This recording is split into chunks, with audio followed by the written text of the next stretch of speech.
स्वागत है आप सभी का आपके अपने चैनल इंडेक्स ट्रेडर में। जैसा कि आप सभी को पता है, फिलहाल हमारा यूट्यूब पर फ्री कोर्स चल रहा है जिसका नाम है chart pattern analysis. Chart pattern analysis के ऑलरेडी 3 पार्ट हमारे चैनल पर आ चुके हैं, तो अब तक आपने नहीं देखा तो जल्दी से जाकर वो तीनों पार्ट देख लीजिए, जिसका लिंक मैंने डिस्क्रिप्शन में दे दिया है। तीनों पार्ट में हमने टोटल 9 चार्ट पैटर्न के बारे में सीखा है। अब चैप्टर 4 में हम सीखने वाले हैं और 3 चार्ट पैटर्न के बारे में। तो चैप्टर 4 में सबसे पहले हम पेनेंट पैटर्न के बारे में सीखेंगे, बाद में हम सीखेंगे बॉटम राउंडिंग पैटर्न के बारे में, और लास्ट में हम सीखने वाले हैं प्राइस चैनल पैटर्न के बारे में। तो सबसे पहले बात करते हैं पेनेंट पैटर्न के बारे में। पेनेंट पैटर्न 2 तरह की होती है। पहला होता है बुलिश पेनेंट पैटर्न और दूसरा होता है bearish pennant pattern. Bullish pennant pattern market already up trend में चल रहा होता है, जहां पर मार्केट ऊपर जाकर एक रेजिस्टेंस क्रिएट करता है और वापस नीचे की तरफ आ जाता है, और यहां पर मार्केट कंसोलिडेट होने का ट्राई करता है। अब जहां पर मार्केट ने पहला रेजिस्टेंस लिया उसे हम रेजिस्टेंस 1 कहते हैं। अब मार्केट ने जहां पर नीचे आकर एक सपोर्ट बनाया है तो उस सपोर्ट को हम सपोर्ट 1 कहेंगे। बाद में यहां से मार्केट वापस ऊपर की तरफ गया और दूसरा रेजिस्टेंस बनाया। अब मार्केट ने जहां पर दूसरा रेजिस्टेंस बनाया वो पहले रेजिस्टेंस के लो साइड है, इसीलिए इसको लोअर हाई भी कहते हैं। अब मार्केट वापस नीचे आकर दूसरा सपोर्ट बनाता है। मार्केट जो दूसरा सपोर्ट बनाता है वो पहले सपोर्ट से थोड़ा सा हाइपर होता है, इसीलिए इसे हायर लो भी कहा जाता है। अब जो कि हमें यहाँ पर 2 रेजिस्टेंस और 2 सपोर्ट मिल चुके हैं, तो सबसे पहले हम दोनों रेजिस्टेंस को मार्क करके एक ट्रेंड लाइन ड्रॉ कर लेते हैं, जिसे हम सपोर्ट लाइन भी कह सकते हैं।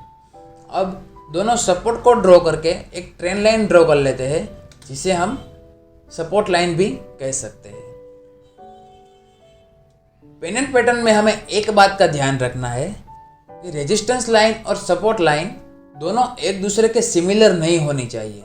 दोनों लाइन आगे जाकर एक दूसरे को क्रॉस ओवर करती है तो ही हम इसे वैलिड पेनेंट पैटर्न कहेंगे। मार्केट में पेनेंट पैटर्न किस तरह से बनता है ये तो हमने सीख लिया। अब बात करते हैं इसके बेसिस पर हम ट्रेड कैसे लें और कहां पर लें। सबसे पहले तो हमें ये बात का ध्यान रखना है, अगर मार्केट पहले से ही अप ट्रेंड में चल रहा है तो हमें इसके सपोर्ट के ब्रेकडाउन पर कोई भी एंट्री नहीं लेनी, कोई भी ट्रेड नहीं लेना है। अगर कोई भी कैंडल अपने रेजिस्टेंस को ब्रेक करके ऊपर की तरफ क्लोजिंग देती है तो ही हम यहाँ से एक लॉन्ग पोजीशन बनाएंगे। यहाँ पर से हमें अच्छा सा अपसाइड मूव देखने को मिल सकता है। जिस भी कैंडल ने रेजिस्टेंस को ब्रेक करके ऊपर की तरफ क्लोजिंग दी है उसके हाई पर हम एक लॉन्ग पोजीशन बनाएंगे और उसका स्टॉप लॉस उसी कैंडल के लो पर रखेंगे। अब बात करते हैं प्रॉफिट बुकिंग की। टारगेट कहाँ पर रखना है, तो जहाँ से मार्केट में अप ट्रेंड स्टार्ट हुआ है उसे हम पॉइंट ए कहते हैं। अब मार्केट ने जहाँ पर पहला रेजिस्टेंस बनाया है उसे हम पॉइंट बी कहते हैं। अब मान लीजिए पॉइंट ए और पॉइंट बी के बीच 50 पॉइंट का गैप है, तो अपना टारगेट भी 50 पॉइंट का ही होगा। मतलब कि पॉइंट ए और पॉइंट बी के बीच जितनी भी लेंथ है उतनी लेंथ का हमारा टारगेट होता। बुलिश पेनेंट पैटर्न में पहले से ही मार्केट अप ट्रेंड में होता है, लेकिन थोड़ा सा कंसोलिडेट करने के बाद मार्केट अपना अप ट्रेंड बरकरार रखता है और वापस ऊपर की तरफ ही चलता रहता है। ये हो गया बुलिश पेनेंट पैटर्न। चलिए अब बात करते हैं बियरिश पेनेंट पैटर्न के बारे में। बियरिश पेनेंट पैटर्न के बारे में बिल्कुल बुलिश पेनेंट पैटर्न का उल्टा होता है। यहाँ पर मार्केट पहले से ही डाउन ट्रेंड में चल रहा होता है और नीचे आकर एक सपोर्ट लेता है। वहाँ से मार्केट वापस ऊपर की तरफ चला जाता है, रेजिस्टेंस लेता है, वापस नीचे आता है, सपोर्ट लेता है और वापस ऊपर जाकर एक रेजिस्टेंस लेता है। अब मार्केट ने जहाँ से पहला सपोर्ट लिया उसे हम सपोर्ट 1 कहते हैं। वहाँ से मार्केट ऊपर गया और एक रेजिस्टेंस बनाया, जिसे हम रेजिस्टेंस 1 कहेंगे। अब मार्केट यहाँ से नीचे आकर एक दूसरा सपोर्ट लेता है तो उसे हम सपोर्ट 2 का नाम देते हैं, और वापस मार्केट ऊपर जाकर दूसरा रेजिस्टेंस क्रिएट करता है तो उसे हम रेजिस्टेंस 2 कहेंगे। अब यहाँ पर हमें ये बात का ध्यान रखना है, जो दूसरा रेजिस्टेंस है वो पहले रेजिस्टेंस के लोअर साइड होना चाहिए, और जो दूसरा सपोर्ट है वो पहले सपोर्ट के हायर पर होना चाहिए। इसीलिए दूसरे सपोर्ट को हायर लो कहते हैं और दूसरे रेजिस्टेंस को लोअर हाई कहते हैं। अब हमें यहाँ पर 2 रेजिस्टेंस और 2 सपोर्ट मिल चुके हैं, तो सबसे पहले हम दोनों रेजिस्टेंस को जोड़कर एक ट्रेंड लाइन ड्रॉ कर लेते हैं, जिसे हम रेजिस्टेंस लाइन भी कह सकते हैं। अब दोनों सपोर्ट को जोड़कर एक ट्रेंड लाइन ड्रॉ कर लेते हैं, जिसे हम सपोर्ट लाइन भी कह सकते हैं। चलिए, मार्केट में बियरिश पेनेंट पैटर्न किस तरह से बनता है ये तो हमने देख लिया। अब यहाँ पर हमें एक और बात का ध्यान रखना है कि रेजिस्टेंस लाइन और सपोर्ट लाइन दोनों एक दूसरे के सिमिलर नहीं होनी चाहिए। दोनों लाइन अगर आगे जाकर एक दूसरे को क्रॉस ओवर करती है तो ही हम इसे वैलिड पेनेंट पैटर्न कहेंगे। अब बात करते हैं इसके बेसिस पर ट्रेड कैसे लें। अगर मार्केट में बियरिश पेनेंट पैटर्न क्रिएट होता है तो हमें कहीं पर भी इसके रेजिस्टेंस के ब्रेकआउट पर कोई भी ट्रेड नहीं लेना है। अगर कोई भी कैंडल अपने सपोर्ट को ब्रेक करके नीचे की तरफ क्लोजिंग देती है तो ही हम यहाँ से एक शॉर्ट पोजीशन बनाएंगे। इसके लो पर हम एक शॉर्ट पोजीशन बनाएंगे, जिसका स्टॉप लॉस हम उसी कैंडल के हाई पर रखेंगे। अब हमें यहाँ से अच्छा सा डाउन साइड मूव देखने को मिल सकता है। अब बात करते हैं टारगेट के बारे में, कहाँ पर हमें प्रॉफिट बुक करना चाहिए। तो जहाँ से मार्केट में डाउन ट्रेंड स्टार्ट हुआ है उसे हम पॉइंट ए नाम देते हैं। अब मार्केट ने जहाँ पर सपोर्ट लिया है पहला, उसे हम पॉइंट 2 नाम देते हैं। अब पॉइंट ए और पॉइंट बी के बीच जितने भी पॉइंट्स का गैप है उतने पॉइंट्स का हम यहाँ पर टारगेट रखेंगे। मान लीजिए पॉइंट ए और पॉइंट बी के बीच 50 पॉइंट्स का गैप है, तो अपना टारगेट भी 50 पॉइंट्स का ही होगा।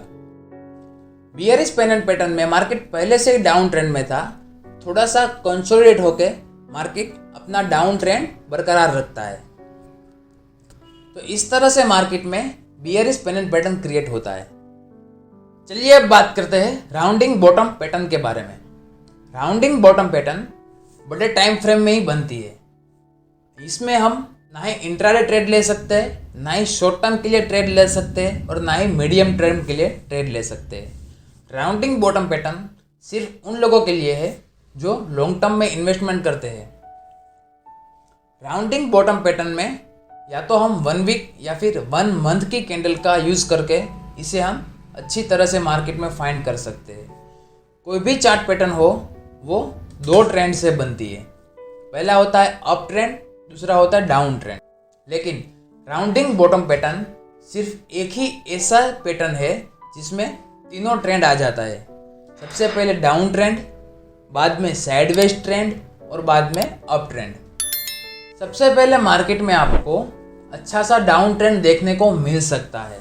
यहाँ पर मार्केट बीच बीच में कहीं पर एक पॉजिटिव मूव भी दिखाता है, लेकिन ओवरऑल ट्रेंड मार्केट में डाउन की तरफ रहता है। बाद में मार्केट एक जगह पर आकर एक सपोर्ट लेकर वहाँ से सस्टेन करने की ट्राई करता है और वहाँ से मार्केट साइडवेज हो जाता है। अब मार्केट थोड़े टाइम के लिए यहाँ पर साइडवेज ट्रेंड करके वापस अपसाइड मूव दिखाता है और ऊपर की तरफ चला जाता है। इस तरह से मार्केट में राउंडिंग बॉटम पैटर्न का फॉर्मेशन क्रिएट होता है। राउंडिंग बॉटम पैटर्न मंदी के ट्रेंड को ख़त्म करके मार्केट में वापस तेजी का ट्रेंड दर्शाने का काम करता है, इसीलिए इसको बुलिश रिवर्सल पैटर्न भी कहा जाता है। मार्केट में किस तरह से rounding bottom pattern formation create होता है वो तो हमने देख लिया। अब बात करते हैं इसके बेसिस पर हम लॉन्ग टर्म इन्वेस्टमेंट कैसे करें। तो सबसे पहले जहाँ से मार्केट ने डाउन ट्रेंड स्टार्ट हुआ है उसे हम पॉइंट ए का नाम देते हैं। अब जहाँ पर मार्केट ने लोअर लो लगाया हुआ है, यानी कि जो भी इसका पॉइंट ए के बाद जो भी लोअर लो सबसे छोटा लो है उसे हम पॉइंट बी का नाम देंगे।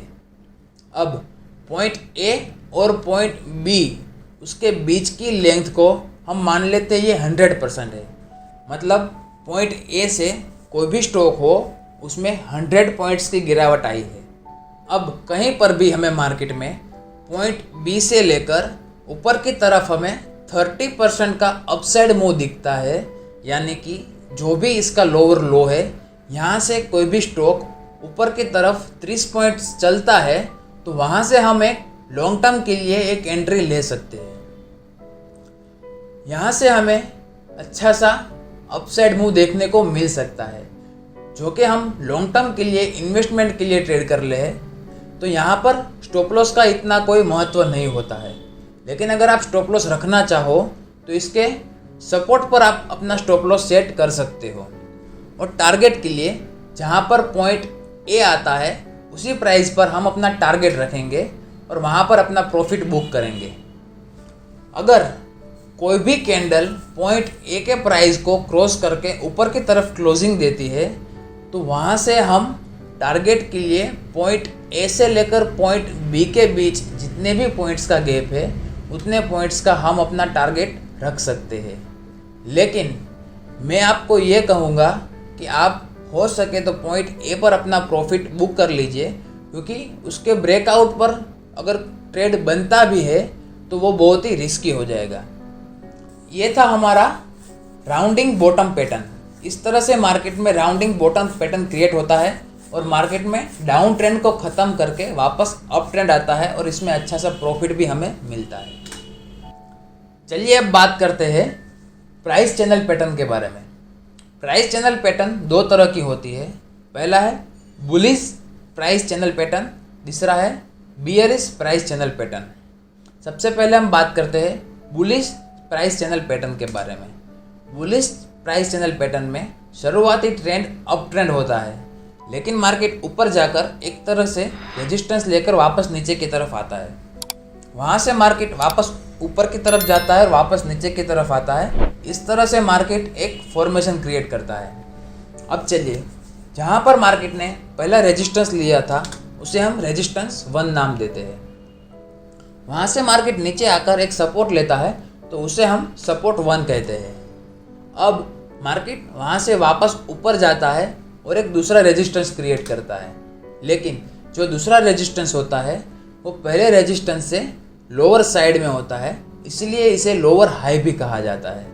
अब वहाँ से मार्केट वापस नीचे की तरफ आता है और दूसरा सपोर्ट लेता है।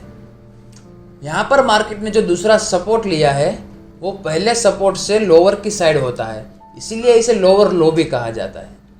अब जो कि मार्केट में हमें 2 रेजिस्टेंस और 2 सपोर्ट मिल चुके हैं, तो सबसे पहले हम दोनों रेजिस्टेंस को जोड़कर एक ट्रेंड लाइन ड्रॉ कर लेते हैं, जिसे हम इस चार्ट पैटर्न में मेन ट्रेंड लाइन कहेंगे। अब दोनों सपोर्ट को मिलाकर एक ट्रेंड लाइन ड्रॉ कर लेते हैं, जिसे हम इस चार्ट पैटर्न में चैनल लाइन कहेंगे। यहाँ पर मार्केट दोनों ट्रेंड लाइन के बीच ऐसे ही घूमता रहता है। यहाँ पर हमें इस बात का ध्यान रखना है कि दोनों ट्रेंड लाइन एक दूसरे के पैरेलल यानी एक दूसरे के सिमिलर होना चाहिए। अगर कहीं पर भी आगे जाकर ये दोनों लाइन एक दूसरे को क्रॉस ओवर करती है तो इसे वैलिड प्राइस चैनल पैटर्न नहीं कहा जाएगा। मार्केट में इस तरह से बुलिश प्राइस चैनल पैटर्न तैयार होता है। अब इसके बेसिस पर ट्रेड कैसे ले वो हम सीख लेते हैं। अगर कोई भी कैंडल अपने चैनल लाइन को ब्रेक करके नीचे की तरफ क्लोजिंग देती है तो हमें बिल्कुल यहाँ पर अपना ट्रेड अवॉइड करना है, क्योंकि मार्केट में पहले से ही अप ट्रेंड चल रहा है। तो हम मार्केट में हमेशा इसके मेन ट्रेंड लाइन यानी रेजिस्टेंस लाइन के ब्रेकआउट पर ही ट्रेड लेंगे। अगर कोई भी कैंडल अपने रेजिस्टेंस लाइन के ऊपर क्लोजिंग देती है तो इस ब्रेकआउट पर हम एक बाइंग पोजीशन बना सकते हैं, यहाँ से एक लॉन्ग पोजीशन बना सकते हैं। इसका स्टॉप लॉस हम उसी कैंडल के लो पर रखेंगे और टारगेट के लिए जहाँ पर मार्केट ने पहला रेजिस्टेंस बनाया था उसे हम पॉइंट ए नाम देते हैं। अब मार्केट ने पहला सपोर्ट जहाँ पर बनाया था उसे हम पॉइंट बी नाम देते हैं। अब पॉइंट ए और पॉइंट बी के बीच जितने भी पॉइंट्स का गैप है उतने पॉइंट्स का हम अपना टारगेट रखेंगे। मान लीजिए पॉइंट ए और पॉइंट बी के बीच 20 पॉइंट्स का गैप है तो हमारा टारगेट भी 20 पॉइंट्स का ही होगा। इसके ब्रेकआउट पर हमें अच्छा सा अप ट्रेंड देखने को मिल सकता है। बुलिश प्राइस चैनल पैटर्न में शुरुआती ट्रेंड अप ट्रेंड होता है, लेकिन मार्केट कंसोलिडेट होके वापस अपना अप ट्रेंड बरकरार रखता है और हमें यहाँ से अच्छा सा अपसाइड मूव देखने को मिल सकता है।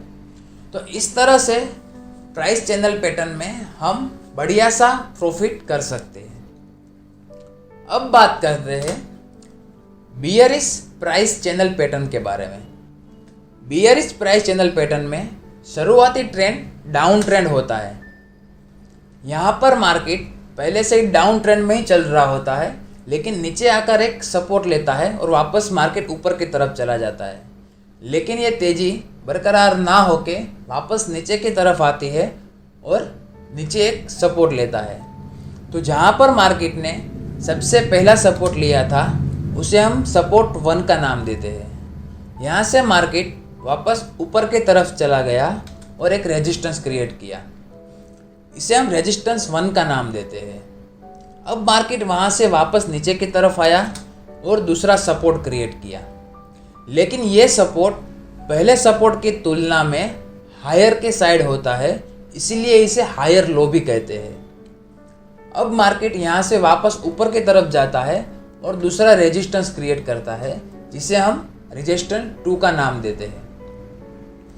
मार्केट जो दूसरा रेजिस्टेंस बनाता है वो पहले रेजिस्टेंस की तुलना में हायर साइड होता है, इसीलिए इसे हम हायर हाई भी कह सकते हैं। अब जो कि मार्केट में हमें 2 रेजिस्टेंस और 2 सपोर्ट मिल चुके हैं, तो सबसे पहले हम दोनों रेजिस्टेंस को मार्क करके एक ट्रेंड लाइन ड्रॉ कर लेते हैं, जिसे हम चैनल लाइन भी कह सकते हैं।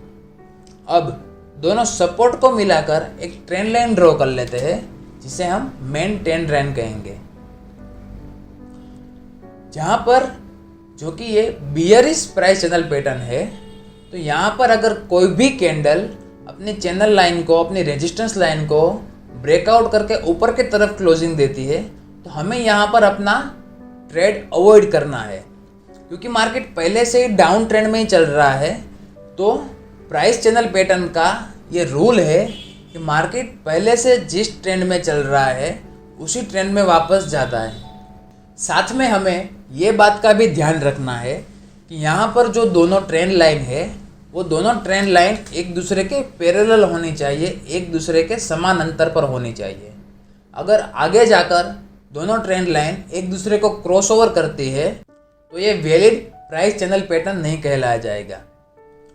अब जो भी कैंडल अपने सपोर्ट लाइन को, अपने मेन ट्रेंड लाइन को ब्रेकआउट करके नीचे की तरफ क्लोजिंग देती है, तो वहाँ से हम एक शॉर्ट पोजीशन बना सकते हैं, जिसका स्टॉप लॉस हम उसी कैंडल के हाई पर रखेंगे और टारगेट के लिए जहाँ पर मार्केट ने पहला सपोर्ट लिया था उसे हम पॉइंट ए का नाम देते हैं, और जहाँ पर मार्केट ने पहला रेजिस्टेंस बनाया उसे हम पॉइंट बी का नाम देते हैं। अब पॉइंट ए और पॉइंट बी के बीच जितने भी पॉइंट्स का गैप है उतने पॉइंट्स का हम अपना टारगेट रखेंगे। मान लीजिए पॉइंट ए और पॉइंट बी के बीच 20 पॉइंट्स का गैप है, तो अपना टारगेट भी ब्रेकडाउन के बाद 20 पॉइंट्स का ही होगा। तो यहाँ पर हमें सपोर्ट के ब्रेकडाउन के बाद अच्छा सा डाउन साइड मूव देखने को मिल सकता है। बियरिश प्राइस चैनल पैटर्न में शुरुआती ट्रेंड डाउन ट्रेंड होता है, लेकिन मार्केट थोड़ा टाइम कंसोलिडेट होकर वापस नीचे की तरफ जाता है और बढ़िया सा डाउन ट्रेंड हमें देखने को मिल सकता है। तो दोस्तों, ये थी हमारी आज की वीडियो, जहाँ पर हमने तीनों चार्ट पैटर्न के बारे में एक बढ़िया तरीके से सीखा है। अगर आपको कहीं पर भी कन्फ्यूज़न हो तो प्लीज़ मुझे कमेंट करके बताना और वीडियो को लाइक कर देना। अगर आपको कुछ भी समझ ना आ रहा हो तो कमेंट में मुझे बताना, या फिर पर्सनली मेरे को व्हाट्सएप पे मैसेज करना। हमारे टेलीग्राम चैनल पर मेरा व्हाट्सएप नंबर दिया हुआ है, सबसे पहले आप टेलीग्राम चैनल को ज्वाइन कर लीजिए। अगर वीडियो पसंद आया हो तो प्लीज़ वीडियो को लाइक कर देना, अपने दोस्तों को भी शेयर करना, ताकि वो भी स्टॉक मार्केट में कुछ समझ पाए, सीख पाए और सीखने के बाद ट्रेड करें।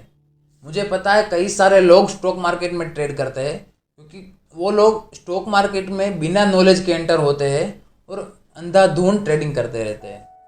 इससे अच्छा है आप सबसे पहले सीख लीजिए और बाद में ट्रेडिंग स्टार्ट कीजिए। तो अगर अभी तक आपने चैनल को सब्सक्राइब नहीं किया तो जल्दी से जाकर चैनल को सब्सक्राइब कर दीजिए और बेल आइकन को भी प्रेस कर दीजिए, ताकि जब भी मैं कोई नया वीडियो अपलोड करूं तो आपको नोटिफिकेशन मिल जाए। बहुत ही जल्द चार्ट पैटर्न एनालिसिस का 5th पार्ट चैनल में आने वाला है, तो प्लीज़ चैनल को सब्सक्राइब करना मत भूलना और अपने दोस्तों को भी बोलना कि चैनल को सब्सक्राइब कर दे। चलिए मिलते हैं नेक्स्ट वीडियो में, तब तक के लिए जय हिंद, जय भारत।